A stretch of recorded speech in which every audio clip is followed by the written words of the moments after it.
জুনে টি-20 বিশ্বকাপ আর বিশ্বকাপের আগে জিম্বাবুয়ের বিপক্ষে সিরিজ ক্রিকেটারদের নিয়ে পরীক্ষা নিরীক্ষার সুযোগ নির্বাচকদের জন্য।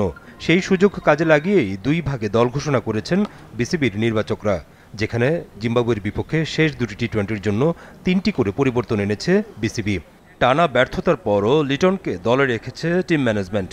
এই ওপেনারকে আরও বাজিয়ে দেখতে চান তারা। লাস্ট 3টা টি-20 ম্যাচ থেকে আমাদের টিমে 3টা চেঞ্জ এসেছে লাস্ট 2 ম্যাচের জন্য। সেটা সাকিব আল হাসান ইনক্লুড হচ্ছে, সৌম্য সরকার ইনক্লুড হচ্ছে এবং মুস্তাফিজুর রহমান ইনক্লুড হচ্ছে। এবং আমাদের টিম থেকে বর্তমান টিম থেকে বাইরে যাচ্ছে হচ্ছে পারভেজ হোসেন ইমন, আফিফ হোসেন অ্যান্ড শরীফুল। প্রায় 10 মাস পর টি-20 দলে ফিরেছেন সাকিব আল হাসান।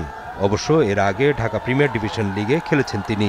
এবার আন্তর্জাতিক অঙ্গনে নামবেন সাকিব। তিনি দলে আসায় জায়গা হারিয়েছেন আফিফ।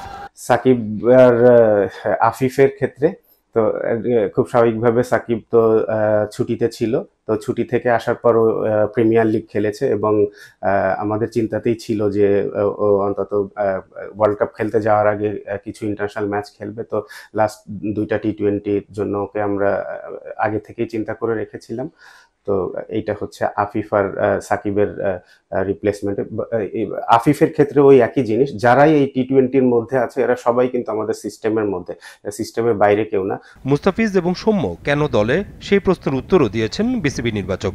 মুস্তাফিজ ইন্ডিয়া থেকে আসার পর, কারণ ও অনেক দিন ফ্যামিলি থেকে বাইরে, সবকিছু থেকে বাইরে, ওর সঙ্গে যদিও এগুলো ওর সাথে কথা বলেই করা হয়েছে যে ওকে আমরা চেয়েছিলাম যে ছোট্ট একটা রেস্ট দিতে, তো সেটা আমরাও ওকে জিজ্ঞেস করেছিলাম যে আগে নিবে কি পরে নিবে, তাও এগ্রি করেছে যে আগে নিয়ে তারপরে একবারে খেলে চলে যেতে চায়। সো এই জন্য। আর সৌম্য সরকার আর পারভেজ ইমনের ব্যাপারটা যেটা, যে সৌম্য সরকার যেহেতু ইনজুরির মধ্যে ছিল, ও খেলার জন্য এখন ফিট হয়েছে, তো আমরা আসলে ডেফিনেটলি চাই যে ওকে একটু ম্যাচ সিচুয়েশনে দেখতে, যে ও কি অবস্থাতে আছে।